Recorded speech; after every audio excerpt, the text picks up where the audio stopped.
From KPFK in Los Angeles, California, Valley Free Radio in Florence, Massachusetts, WNUC in Detroit, and BikeTalk.org worldwide, this is Bike Talk. Bike Talk. Welcome to Bike Talk. I'm Taylor Nichols. And I'm Nick Richard. Hey, Nick. Hey.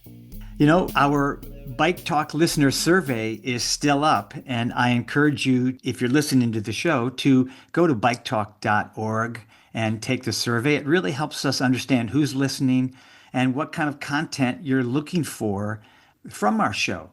And while you're doing that, you can like us on social media because that also really helps. We want to spread the word and get Bike Talk into more ears so that people hear the kind of stuff that we're talking about today. We have a packed show today, no, Nick? Yeah, and we have kind of a theme, politics, elections. Yeah. Last week, we talked about some of the races that we didn't know when we recorded what was going to happen. Now, of course, we do know. And in New York, there's a big change. And I think it's exciting. It feels like there might be a little bit of wind at our backs. So we're going to talk to some New Yorkers about Mamdani. We're also going to talk to Caron Whitaker, who's in Washington, D.C. And we're going to talk to some people in Minneapolis. Laura Mitchell from Our Streets Minneapolis. So we're going to cover the map. Yeah. And Josh Bowden from Adventure Cycling, who has been with us the past few weeks talking about how to plan a bike packing and bike touring trip, is taking the week off, but he'll be back next week where he's going to get into the kind of gear that we need on the bike and in the campsite. But I think we should get into our listener email because last week we had a really wonderful listener email about personal responsibility. You have to allow for mistakes when you make infrastructure. Mistakes could include a lack of personal responsibility. Right. Drunk driving. Right. You can't be like, oh, well, our infrastructure won't work if there's somebody looking at their phone. But I made a comment about how our listener, Steve Wayland, was saying we shouldn't blame the delivery apps in New York City for making delivery workers on bikes break laws. He was saying we shouldn't blame the apps for the guy that runs the red light. And he makes a great point about that. And I think your point was, wait a minute, there's a system in place that encourages him to run a red light. And so what, are you not going to blame the people who put that system in place for a profit? Yeah. And I think Steve would say, wait, and you're not going to blame the guy that ran the red light. And so I think that is the gist. And we have another listener email this week that, again, is really interesting. Yeah. So, and then I made the comment that I think it's sort of a conservative position to focus on individual responsibility. And I wouldn't have thought Steve would be conservative because he listens to Bike Talk. So we got a listener email from Reese. You want to read that since it was kind of your, since it was your doing that caused the email? Reese said, hey guys, I'm just a couple minutes into the most recent episode. It was mentioned that your audience and those who tend to agree with you are generally on the left politically. I've heard this come up a few times on your show and others that talk about urbanism and similar topics. And while that may be true in general, I think it's not very helpful for winning over people who hold more conservative values on certain issues, but share your passion for biking and bike infrastructure. If you embrace those people instead of seeing them as opponents on unrelated issues, you might find that over time, they come around on some of the broader topics too. Plus, they can be powerful allies since they come from a different camp and can connect with audiences you might not otherwise reach. Thanks for the show, Reese. You know, again, Nick, I'm going to say, I think we get the most thoughtful listener emails of any podcast I can think of, just really well thought out. And like Steve's email last week, Reese's email this week is right. He's right. It's not a cut and dry black and white issue. It's hard. I mean, yeah, it's sort of like the other topic. Both sides are right. Yeah, sure. Conservatives shouldn't all be painted with the same brush, but whatever you call those people in government right now are very hostile to anything that's hostile to cars, as they say. They say it's like DEI. Right. And they're in charge. So what do you say about that? You know, that in a way goes back to the DEI, banning of the book Pedal Pusher by Mary Boone, which was also crazy. It's difficult not to paint all conservatives with the same brush, And I think Charles Marone would agree that Reese's viewpoint is we have to talk to the other side and get them on our side rather than demonize them as just the crazy right. What's the guy's name? Sean Duffy, the Secretary of Transportation, who doesn't want to spend any money on biking, murals. I mean, you even talk about this with Caron Whitaker. Caron will talk more about what's going on with the House of Representatives and the Transportation Reauthorization Bill, where they're going to not fund anything for walking or biking or trains for the Right. next 5 years. Right. So it's a little frustrating, but you can't just cede the conservatives to MAGA. You can't just give up on the rest of the country. And like you said, they like to bike. You're always talking about the conservative values of biking, right? Right. Freedom of choice, fiscal responsibility, and self-reliance. Yeah. So I don't know that we solved or answered Reese's email, but Reese, thanks for the email. And I think it's something that we will take into consideration as we continue to talk about these issues. And is there a left-right split on safe streets? We can't have that. Right. Because as we will hear later in the show, Jim Pocrass is going to come on and talk about the number of people that are injured and killed on our streets. And we're going to have some news from Charlie about that very same topic. Charlie's news. Let's go to that. Hey, it's Charlie here with the week's news. We'll start off by following up on some items from last week, starting with the good news. The City of Malibu approved a $55 million Caltrans plan to make the Pacific Coast Highway safer. There was real concern that the city might not approve it, so it's great to hear that it went through. According to CalBike, there will be new bike lanes, sidewalks, and traffic calming improvements. With some not-so-great news, Democratic hopeful Ben Chu of New York City's District 19 was unsuccessful in unseating notorious bike lane hater Vicky Palladino. But in some good news in New York City, Zoran Mamdani was of course elected mayor, and as we all know by now, he's a friend to bike advocates and one himself. He said on record he wants to build infrastructure for bikes and pedestrians, as well as revitalize the public transit system in New York. Meanwhile, in Canada, from CBC, Doug Ford's government wants to limit debate and public input on legislation that includes getting rid of speed cameras. His party has been vocally opposed to the speed cameras, but many say they keep everyone safer. It's also worth noting that Ford's party ended the legislative session a week early at the end of the spring and took an extended recess into mid-October, frustrating the Liberal Party. From Urbanize Atlanta, a big project recently broke ground after almost a decade of advocacy. South Boulevard will be getting over 2 miles of protected bike lanes and will include safety improvements for pedestrians. The project is supposed to be finished in September of next year. From CalBike, the California Air Resources Board, or CARB, just took away the remaining funding for an e-bike incentives program and put it toward a car trade-in program. Truly just inspiring work they're doing over there. That was Charlie Lighthizer with the news. And, one of the things that stands out is not only that the Malibu issue was passed, which was good, but is that in Atlanta, it took 10 years to get some infrastructure put in place. That's crazy. Yeah. And thanks, Charlie, for doing the news. It's always good to know that's not falling through the cracks, Right. I want to say something. As it takes Atlanta 10 years to put infrastructure in place, Joe Borfo has a vigil coming up next about the number of people that are dying on the streets. So that's what happens when it takes 10 years to put infrastructure in place. People die on the streets. He's been on a lot of times.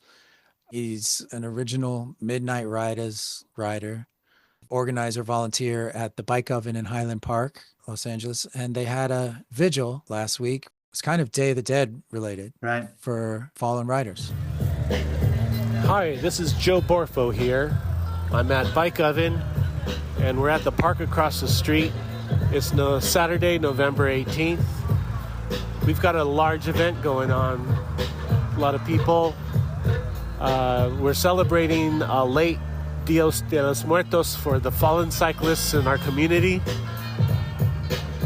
In the middle of the park, there's an island where we have 3 ghost bikes that are decorated with really nice flowers and lights and candles and photos. About 50 different cyclists that have passed over the years that have been part of the bicycling community in Los Angeles. Some of these people I'm looking at, I recognize, quite a few actually, and some I haven't met before. But they're all cyclists, and that's why we are doing this celebration for that. And we have vendors and food and music. We have 3 different bands playing, cumbia style, and it's really great food. So this is the second time the community has done this in Northeast LA by Bike Oven. And everybody came together in our community to put this together. And so I just wanted to let you and Taylor know, Nick, about this. And thanks for sharing it on Bike Talk. Well, that was Joe Borfo, friend of the show, talking about the number of people that are killed on our streets. And Nick, I thought we'd bring in Jim Pocrass of Pocrass and De Los Reyes to help us understand the amount of road violence that is happening on our streets. Jim is a personal injury lawyer, as you all know. Jim Pocrass, welcome back to Bike Talk. Well, thank you for having me back here today. I really appreciate it. You know, you heard the vigil. You know what's going on in your office. What's going on in a county like Los Angeles? Well, let me just give you an idea of, the high rate of traffic casualties that's going on. Last year, more than 300 people were killed in traffic in the city of Los Angeles alone. Many of the people were walking and biking. Statewide, recorded 1,106 pedestrian deaths and 145 cyclist deaths. Even though the number of deaths and people being hurt is going down, there are still some major problems with regard to safety and the number of people that are being hurt. And that's just in Los Angeles. Right, just in Los Angeles, kind of going back, to what the causes of these are, going back to the speeding and driver behavior and infrastructure problems and things like that. There are things that are going on to try to, make it safer for people. So, and I think that is another reason why there's a decline, but it really needs to be really pushed hard to get it implemented. And the implementation is a lot more difficult than coming up with solutions. Let me give you a couple examples of that, like, speed cameras that have been allowed to be put up in California. Those are helping in Los Angeles and San Francisco and Oakland, San Jose and Long Beach and Glendale. That's one thing that I think, will help, having those out there. The other thing is like a thing called daylighting, where it's illegal statewide to park within 20 feet of the approach of a crosswalk. And many cities are beginning to enforce this recently. And then in California, or in Los Angeles, we had a measure, HLA, called the Healthy Streets LA, which is now city law, which requires LA to install the mobility plan and safety plan that was passed, many years ago.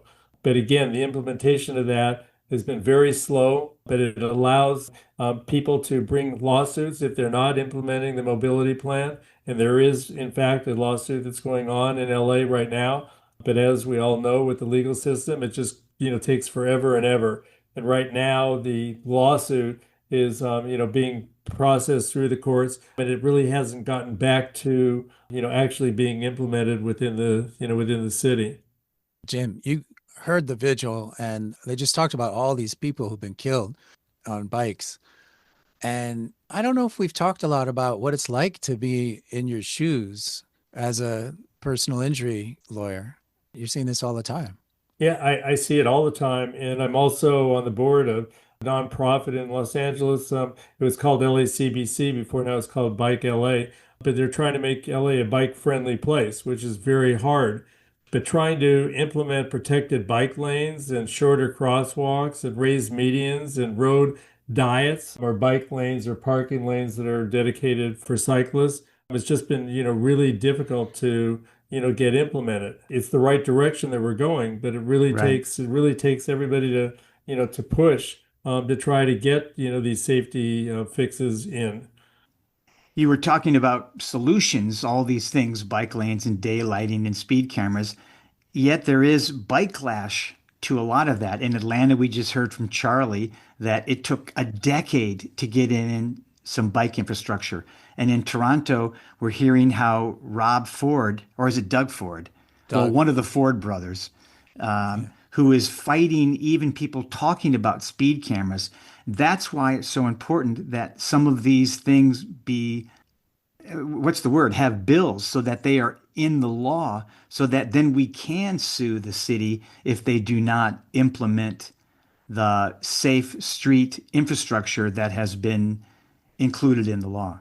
I agree. And also, to make sure that these issues are being brought up to the proper people that can implement them. Okay, like in LA, they've implemented a, leading pedestrian interval. When the light changes, it'll give pedestrians like 3 or 4 seconds to start crossing the street before cars are allowed to move, Right. before the lights change. The statistics show that it's cut crashes by almost 30%. Wow. I mean, that's huge. Yeah. We are making some progress, but these statistics are staggering on how many people are really hurt. Well, it's 1 step forward, 2 steps back, or 2 steps forward, 1 step back, something like that. Right. From a lawyer standpoint, it's just difficult to represent these people. We end up suing the city, for not implementing these mobility plans that they have, not keeping the streets safe and having potholes all over the place. But it's a struggle, and we got to just stay together. How is a street not like a sewer? Why do we have different infrastructure in different places? Like some people need to be able to bike, but then other people don't need to be able to bike. Why? Everyone needs to flush the toilet.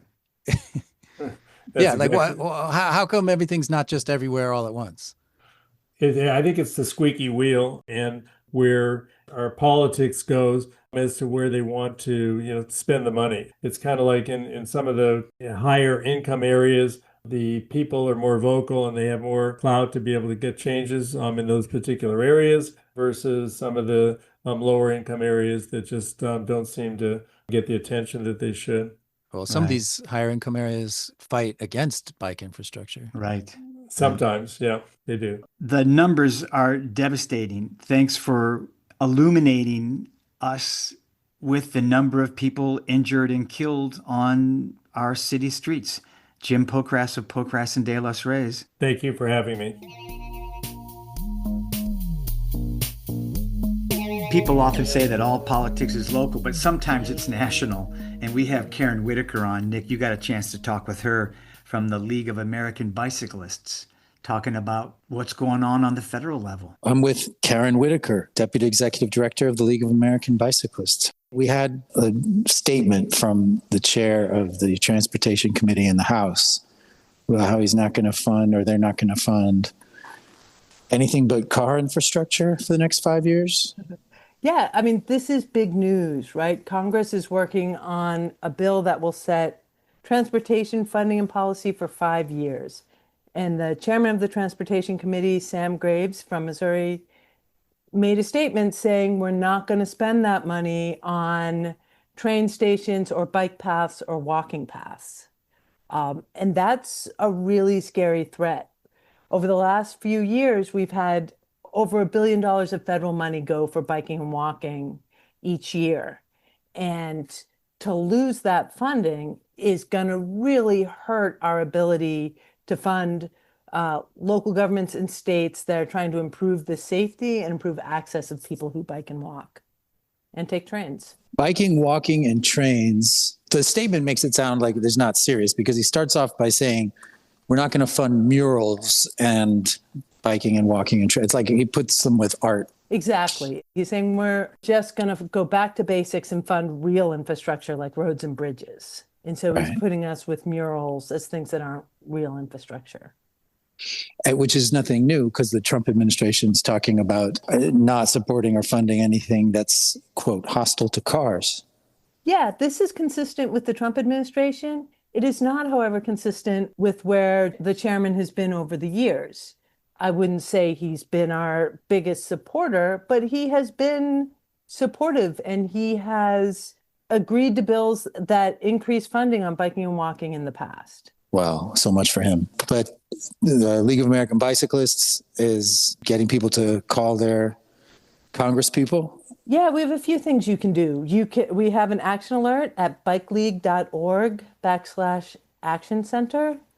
We also are asking people to maybe put in a little more effort because this is a serious threat. And if you know who your member of Congress is, and you can just Google find my member of Congress, if you go to their website, they all have district offices, and those district offices rarely hear from people. So there's some studies. If you can get 8 people to call, that's going to feel like a crisis to them. So if you can get 8 people to call and say, hey, I really care about biking and walking, are you going to support biking and walking infrastructure in the transportation bill? That member of Congress will take notice. So do the action alert. If you can, put in that little bit of effort to give your member's office a call.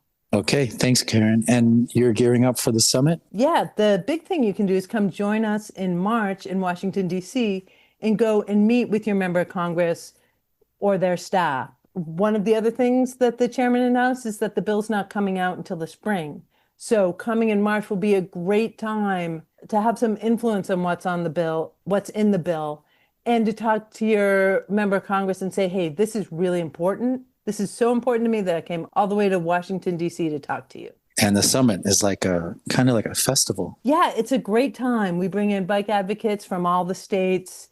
We'll have some great speakers.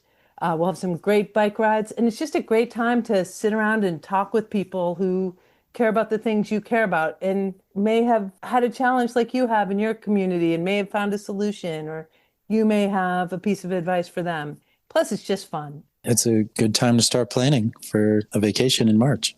Yeah, love to see you there. All right, Caron Whitaker, thank you. Deputy Director of the League of American Bicyclists. Thanks for your work. Great to talk to you.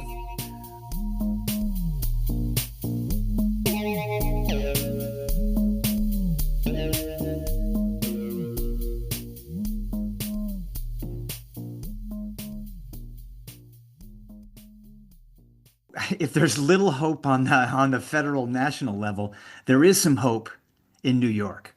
And we talked about this last week. Zohran Mamdani won the mayorship, if that's what you call it, in New York. And Nick, you put together a panel of New Yorkers to talk about it. Yeah, and some of them actually talk like that, which is really great.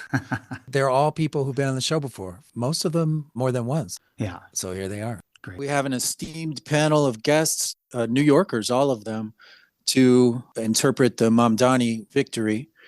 We have Charles Komanoff, who's restarted transportation alternatives back in the 80s, a longtime streets activist. We have Gersh Kuntzman, editor of Streetsblog NYC, and Sophia Lebowitz, who writes for Streetsblog NYC. Carl Mahaney from Streetopia Upper West Side, and Alexa Sledge, communications director of Transportation Alternatives. And I wanted to talk to some real New Yorkers. What are your hopes for the administration? So let's start with Sophia Lebowitz. Yeah, hi, thanks for having me. Thinking about this from a reporter standpoint, one of my hopes, especially with the new incoming Department of Transportation, is that there will be just more transparency and sort of logic that goes into decisions. I think we've seen under Mayor Adams, the Department of Transportation sort of turn into something that can be very confusing to report on and to explain because, on the one hand, it's their job to sort of make streets safer and do all these things on the street level. And then they'll go ahead and rip up a bike lane on Bedford Avenue and things that just sort of don't really make sense. So I'm hoping to see a little more follow through on promises and logic and transparency. We've seen Zohran on the campaign trail promise a lot of things. I think it's important to remain hopeful when somebody comes into a new office. Obviously, he'll have to prove us right, but I think I'm hopeful. I'll pass it to Carl. Awesome.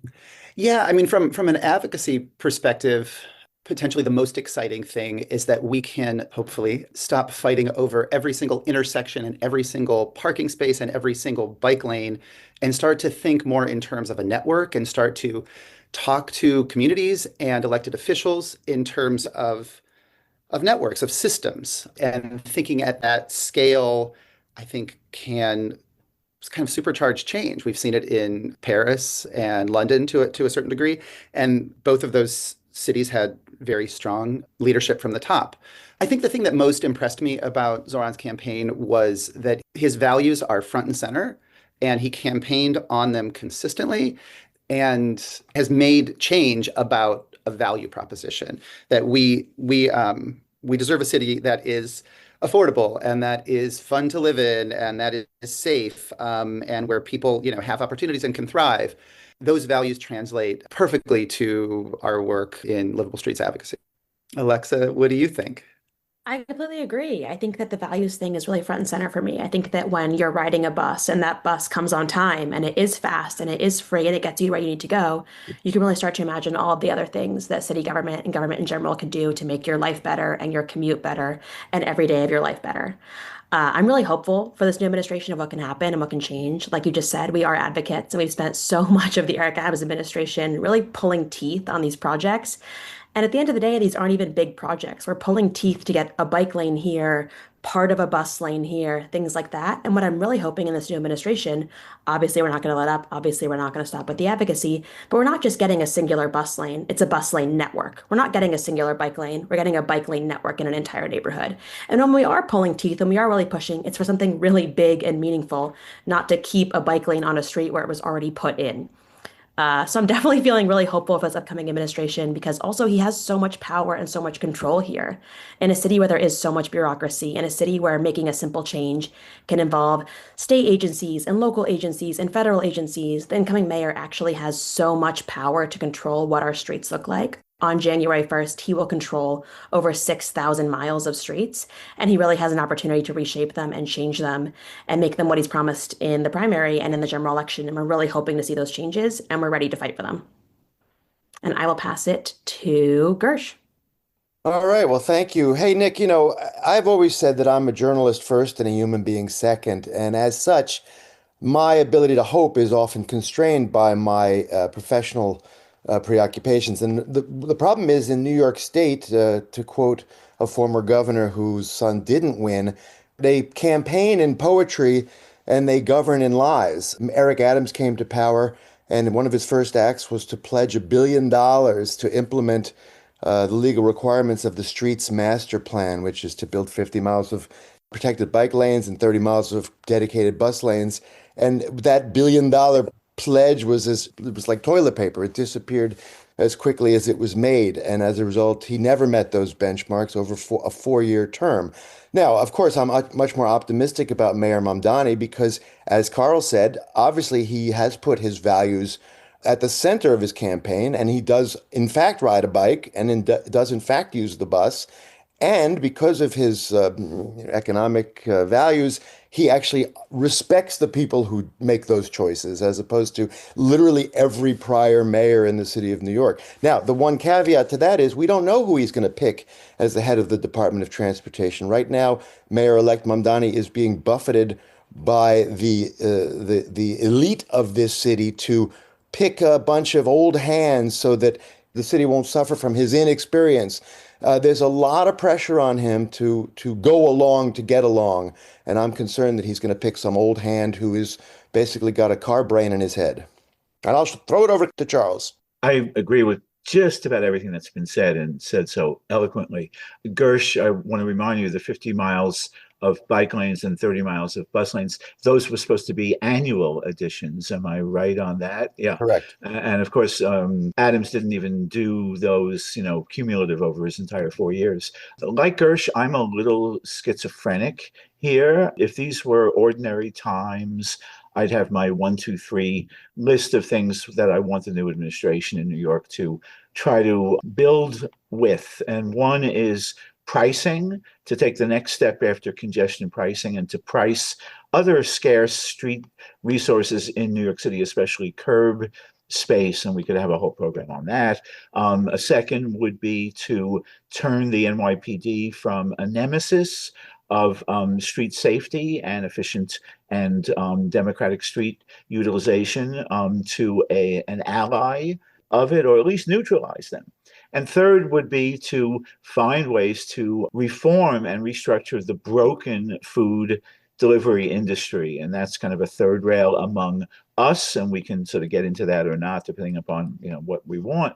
But the other side of me is looking at the big picture, which I know we are all deeply cognizant of, which is that our country is in terrible peril and terrible assault from dictatorship and white supremacists, on and on. And so if our mayor-elect Mamdani were to do nothing to advance a streets agenda, and I know that that is unlikely, happily, but if he were to do nothing, but if he were to stand up effectively and eloquently against Trump and MAGA and help lead an urban movement that can really bring back our country, I would be more than satisfied. Thank you. Great. Everyone. So I think it was Gersh who talked about who Mamdani is going to pick, I guess, for head of the DOT. Was that what you said? Well, yeah, that's the most important agency that we cover. And billion-dollar budget, lots of ability to change the streetscape. One of the people I invited for this panel was Miser. He's the organizer of the Reddit subreddit Micromobility NYC, and he was talking to Mamdani from way back. And he is advocating for Jeanette Sadiq Khan for DOT commissioner. Mm-hmm. Mm-hmm. Who else would you like to see? I'll start on that. I mean, obviously, Jeanette is a rock star in the advocacy community for a lot of the stuff she accomplished under Mayor Bloomberg. And I certainly have no qualms about her. I think she's great. Again, all of this depends on the agenda of the mayor. The current DOT commissioner is a political hack, former councilman with a good heart and a good soul, but not a leader. And he's spent the last 4 years just listening to what the mayor wanted or didn't want. When the mayor said we got to rip up that bike lane, he did. When the mayor said we're not going to do this project, he didn't. And Jeanette had a great ability to convince Mike Bloomberg of the efficacy and the importance of the stuff that she ended up doing. I think she'd be great under a Mayor Mamdani, but there's any number of establishment figures from whom he can choose, and those establishment figures ultimately are going to want to move cars around, and bikes and buses are still going to only occupy a small part of that person's mind. It's up to the mayor to appoint the right person. We should add that Jeanette's consigliere during her fabulous 6-year run in the last term and a half of Bloomberg, John Orcutt, a legend in New York City transportation and street use, and especially bicycling, he's ready to go.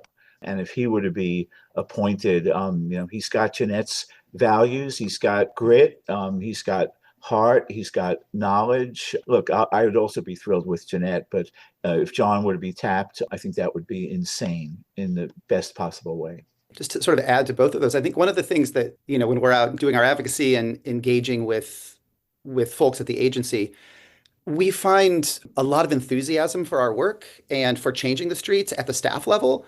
I think DOT is really, like the staffers, the planners, they're really ready to go. And what they have lacked is a mandate. And if you sort of look at the demographics of who voted and where they voted, bus riders and folks that could be sort of a proxy for our public space issues, all voted overwhelmingly for Mamdani and represent a majority of the city, a large majority of the city. So if that is a mandate, or could be seen as a mandate for the mayor, and if that mayor could sort of hand that mandate to the agency in the form of a manager, a good manager is probably the most important thing. We've seen Mamdani lead and inspire. I think somebody at the agency level who can say to those and empower those folks below him who are ready to go, who are really excited to do the work. They've just been kind of hamstrung by the bureaucracy. I think that would be probably the most effective thing. Who that person is, I don't know, but I think that would be really great. And I think we'd just see things get done, which would be very exciting and help our work, because then we'd have something to point to when we're out advocating. Would you do it? Would any of you do it? Obviously, if asked, I will serve. Don't take Gersh from Streetsblog. I'm not qualified. Clearly, I am not qualified, but I will serve. I think the importance is having the mayor who wants to get these things done. And like we've seen under Mayor Adams, it doesn't really matter what the people that work at the DOT want to do if the mayor's going to draw a line in the sand about something. But yeah, I'm excited to see who it ends up being, and hope that they have a vision and that they can get things done. Yeah, I really agree with that. And then I'd also emphasize all the people that work underneath the commissioner as well. Of course, whoever it is, manages the entire department, but things that come out of DOT aren't entirely from Adonis even now. So, for example, this year, the DOT wrote a report of entirely garbage data about daylighting. And obviously, that went through Adonis, but Adonis isn't the only person that was involved in writing that report. And so, we really need to see solid, quality people that are actually committed to real data analysis, real research, and street safety at every level of the department, from the commissioner down to the very bottom. Alexa, I would just jump in. That data report you're talking about, a total garbage report on every level. I have to believe, however, that City Hall had a hand in that. Under Mayor Adams, the City Hall had a real strong overview of the agencies. In fact, even like press releases on basic things like cutting a ribbon on a bike lane had to go through City Hall. My guess is this report, and I don't think that the next mayor would do this, but this mayor put such scrutiny on DOT that they didn't want to implement this notion of a universal daylighting, which is the current council bill. And they didn't want to do it, so they put out literally a trash report that tried to pick away some of the supporters of that bill and actually succeeded in doing that. And fortunately, this week, the council is issuing a rebuttal to that.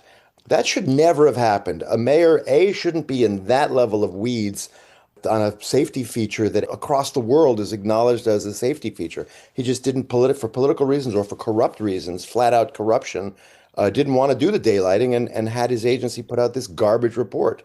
Daylighting is when you don't have cars parked right up to the edge of the intersection so that people can... We leave daylight at all four corners of every intersection in the city of New York so that people on foot, on bikes, on other small devices, and in cars and trucks can see each other and stay out of each other's way. And we had Carl Mahaney talking about this. Carl's the director of Streetopia Upper West Side on a previous episode, which you can search for at biketalk.org. Can I bring in something about the NYPD? Can I quickly respond to what Gersh was saying first before we move on to the NYPD? I'm here. Okay, great. I just wanted to say that I totally agree with everything you were saying. And then also, not only is this report bad, but it also devalues all the other work DOT is doing when it comes to data analysis and fighting for safe streets. New York is leading in so many areas when it comes to this, even though we're fighting and it feels like it's really slow right now for so many of us. We are doing so much more than so many other cities in the United States. And so many other cities, localities, towns look at DOT data, see what's working, see what's happening on the streets, and then fight for those things. And we do it at TA all the time too. We look at exactly how much safer streets are with corrected bike lanes or with raised crosswalks, things like that. DOT needs to remain a reliable data source for so many reasons. And so when they're able to be taken over and put out these absolute garbage studies, it's not only bad for that study, it's bad for every single person in the country and in the city who relies on DOT data. And it's just such an incredible loss and so sad for New York and for the street safety community at large. And it's just horrible. And that's all I have to say about that.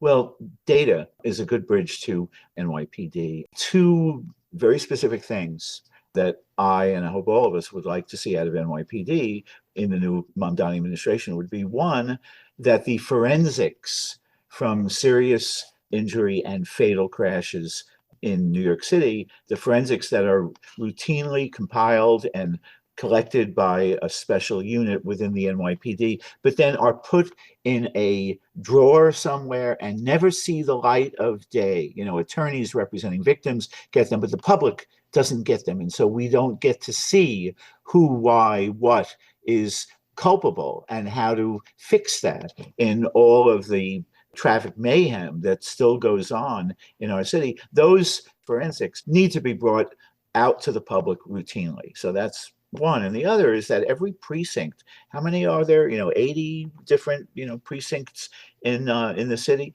They should be held accountable and their data published as to, quarterly or whatever, the number of crashes involving different types of street users and how many are fatal and how many are serious. And that each precinct should be held accountable to squish those down steadily. And those that do will get praised and will become models for those that aren't meeting that target. And that would be a way, not the only way, of course, but a way to disseminate Vision Zero goals and best practices throughout the entire city. A lot of this seems to come from the mayor, like, the anti-daylighting position of the DOT and the way the NYPD is taking care of data. and ticketing people on bikes and criminalizing riding a bike. I mean, we might want to continue with that. But I also want to say something I'm enthusiastic about with the Mamdani administration is something I read about in Streetsblog NYC, that their justification, the judge's rationale for taking out the bike lanes was that it's like a minor adjustment to remove them and it doesn't need community input. And using that same logic, a friendlier administration could then put in bike lanes. Do you all remember that story? Yes, this was me actually. This was referring to the Bedford Avenue bike lane when the Department of Transportation wanted to remove the protected bike lane and revert the design back to an unprotected bike lane. A local father and son with Transportation Alternatives sued the city basically to say, you have to go through the same community review process that we had to go through to put in the protected bike lane. And something in the judge's decision did sort of open that door to use it in the reverse. But the key here is that there was already a bike lane on that street, a non-protected bike lane. And the reason the judge ruled that it wasn't a major transportation project, those are the words, is because it went from non-protected bike lane to protected bike lane. That was pretty hard to hear from an advocacy perspective because we always hear from DOT that the protected bike lanes are the gold standard and that they're not the same as the non-protected bike lanes. So the judge ruling and the DOT arguing basically that these two types of bike lanes are the same doesn't really hold up when you think about the safety aspect. But yes, there were some people that thought maybe now you could turn every unprotected bike lane into a protected bike lane without doing community review.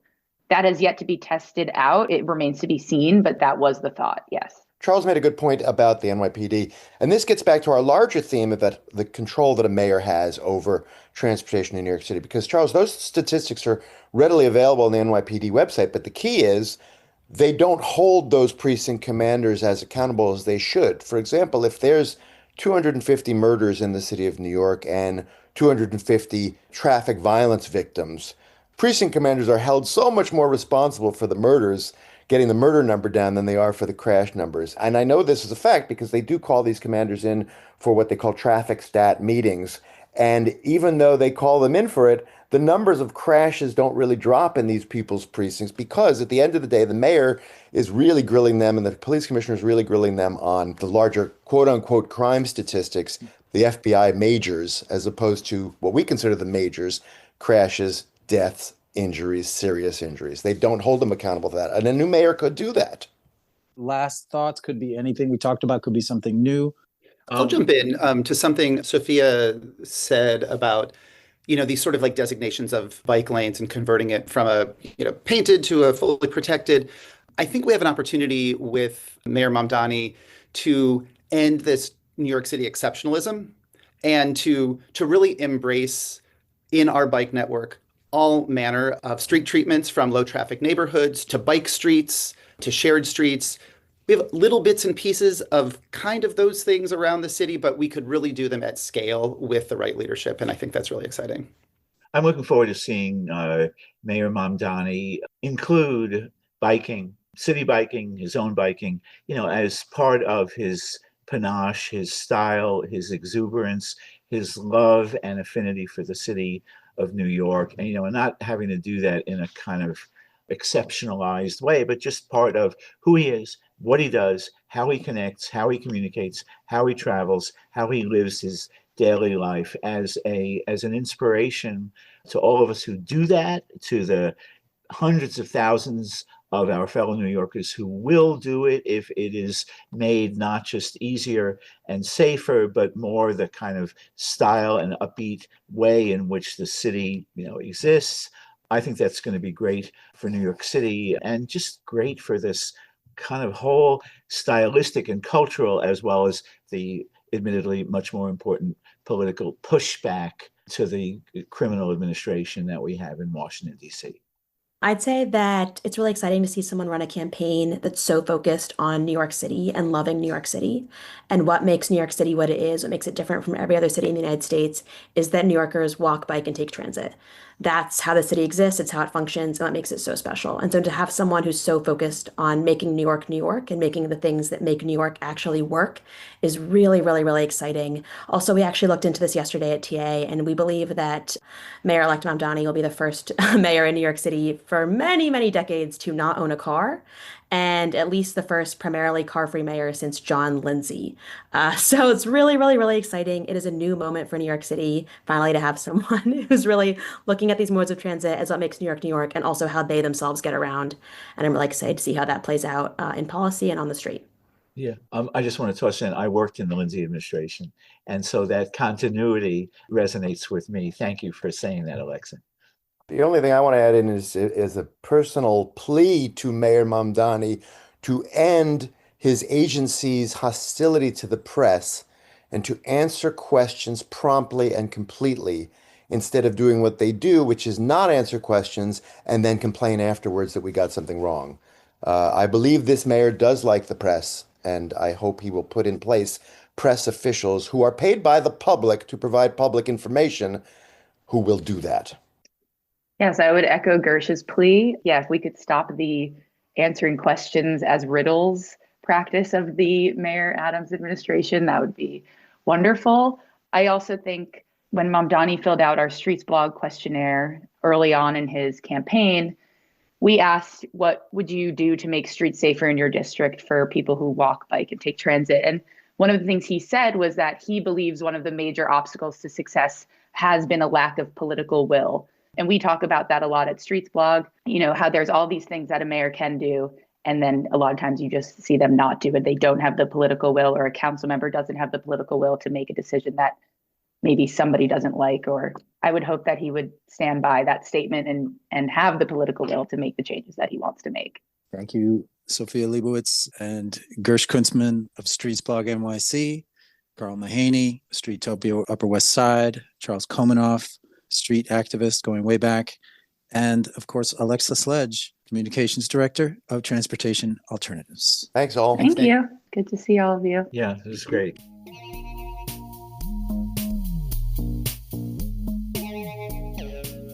Really wonderful to hear so many voices have a little bit of hope. You sent this article, Nick, from Fast Company. Yeah. This came out after you did the panel.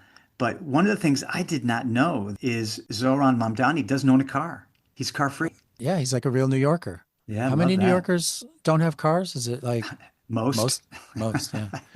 The article's called How Mamdani Could Push a Bold Redesign of New York Streets in Fast Company. And there's a quote from Jeanette Sadiq Khan, who we talked about, Right. who was a transportation commissioner in New York City, who's legendary, who people want to see be Mamdani's transportation commissioner. Well, that would be great. People. Yeah. She said, and this goes back to the e-bike lash episode we did 2 episodes ago with the problem of the motorized, like moped-like e-bikes. Right. New York City could be the first in the nation to dedicate lanes on avenues and in crosstown streets to faster bikes and scooters, which would take them out of the way for regular bike riders and pedestrians and make the streets much safer for everybody. That's great. So that's talking about 2 lanes for multimodal transportation. 1 lane for regular bikes and regular e-bikes, and another lane for these super e-motorcycles and super e-scooters and stuff. Yeah, and people will be like, what, 2 lanes for bikes or 2 lanes for non-cars? Just because we can't imagine 1 lane. Right. Well, but what, and more lanes for people is what I think. But well, yeah.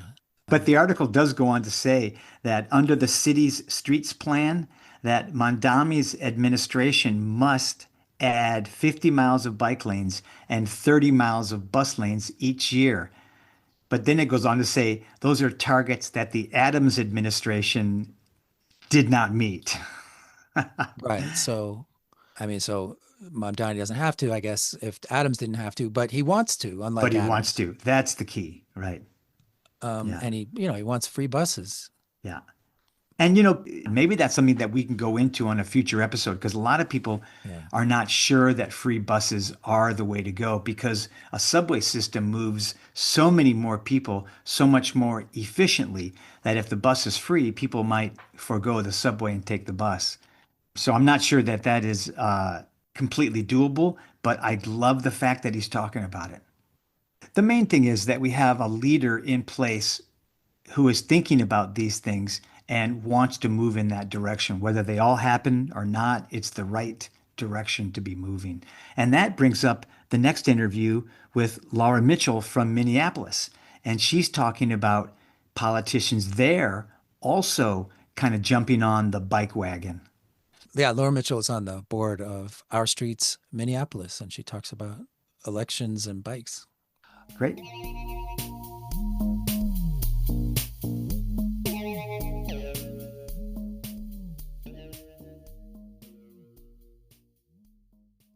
Minneapolis is one of the top bicycling cities in the U.S.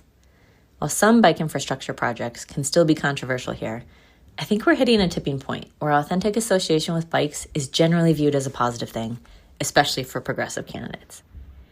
Leaning into bikes, transit, and safe streets signals a candidate's concern for health, quality of life, financial responsibility, climate, and often joy.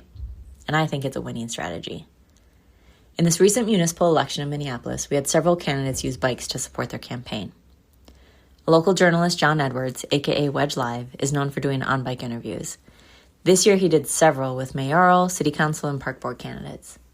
My personal favorite was an interview with City Council VP Aisha Chugtai, who was running for re-election, in which John conducted the interview while riding Aisha around in a Minneapolis cargo bike library bunch bike during an open streets event.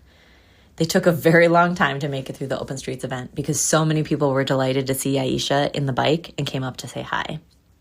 To me, it was an example of the approachability and fun that can come with using bikes in a campaign, even if you don't personally ride bikes yourself. John also hosted a nighttime group ride the weekend before the election, in which almost 100 cyclists joined candidates running for office and a local bike group, Joyful Riders, for a DJ ride, which involved a local DJ performing live on a bike trailer while being pulled behind a cargo bike on a moving group ride. We rode through downtown, having fun and celebrating several progressive candidates who were running for office, all on some of the city's best protected bike infrastructure. Our council president, Elliot Payne, is a year-round bike commuter and frequently shares his photos and videos of his commutes in his social media posts. He did so again this year and was reelected. Soren Stevenson, my friend and now my city council rep-elect, had a Cyclist for Soren group ride fundraiser and community event that was a great success and a ton of fun. We had spoke cards with a yard sign design to help with spreading the word both during the ride and beyond. We also had Eric Harris Bernstein, who ran and won a position on our Board of Estimate and Taxation. Eric conducted his campaign from his bike and Burley trailer. He attached one of his yard signs to the trailer, which made for great advertising as he rode around the city to various events. Some of Eric's campaign videos were recorded on bike. The videos weren't about the bike infrastructure. They were just a backdrop for him to share more about his vision for our city while moving about from place to place. We had a couple situations in which candidates attempted to use bikes only for appearances, and I think those backfired a bit. Our unfortunately re-elected mayor, Jacob Fry, who's rarely seen on a bike day to day, posted a video of himself riding a bike on Instagram, attempting to look cool and casual and to appeal to the bike crowd. Another city council candidate, Lydia Millard, who's been outspoken about her concern about the war on cars, made a last-ditch effort to align herself as a safe streets advocate with a campaign flyer featuring her on a bike in the week before the election. We saw right through that, and she lost to Aisha Chugtai. Aligning yourself with bikes, whether you're a year-round commuter like Elliot Payne or just willing to be a passenger in a cargo bike like Aisha Chugtai, can be a visual cue of a candidate's approachability and sustainability, a practical mobilization method for events, and a credibility builder for voters who are looking to elect candidates who will help ensure our city continues down the path of reducing forced car dependency and designing streets that are safe for all modes, not just bikes. It's also just a whole lot of fun.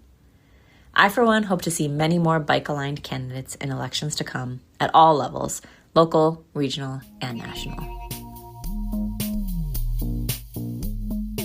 So that was Laura Mitchell of Our Streets Minneapolis. And hearing those two interviews back to back makes me think, Nick, that, maybe the tide is changing a little bit on the more local level as we fight what's going on the national level.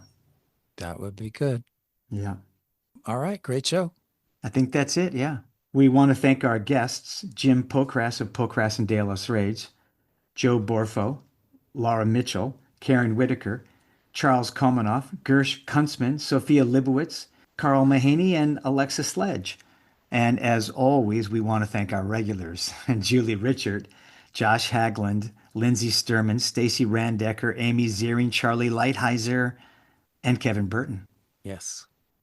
And I guess the quote we're going with today is, we're not going to be spending money on murals and train stations or bike paths or walking paths. That's Chairman Sam Graves, Republican from Missouri, who's chair of the House Transportation Committee. And he's talking about the next 5 years. Really a forward thinker, that guy. As that was kind of a negative bike quote, I'll throw out a positive bike quote, which is, take our listener survey. It's very short. It's very fun. It really helps us know more about you. All right. Thank you, Taylor. Ride safe. This episode of Bike Talk is sponsored by the law offices of Pocrass and De Los Reyes, with offices in Los Angeles and Bakersfield and serving all of Southern California. Bike Talk is a project of CRSP and the Los Angeles Eco-Village Institute. And that was Bike Talk. If you have a story, a tip, or a topic, head over to biketalk.org and send us a message. Talk again next week. Push on a pedal, get your heart started. Push on a pedal, push it down and up again. Push on a pedal, get your heart started. Push on a pedal, push it down and up again. Get on your bike, sit on the seat, push your feet on the pedal, and ride it all around, ride it all around. Get on your bike, sit on the seat, push your feet on the pedals, and ride it all around, ride it all around.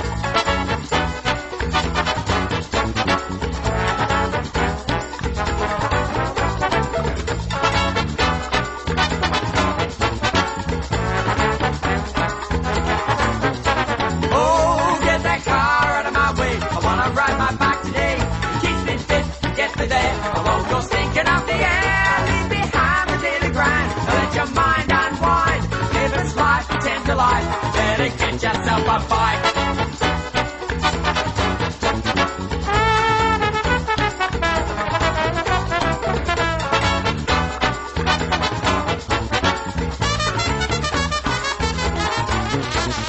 Get on your bike, sit on the seat, put your feet on the pedal, and ride it all around, ride it all around. Get on your bike, sit on the seat, put your feet on the pedal, and ride it all around, ride it all around. Oh, get that car out of my way. I wanna ride my bike today. It keeps me fit, gets me there. I won't go stinking up the air. Leave behind the daily grind. Let your mind unwind. Live its life, pretend to life. Better get yourself a bike.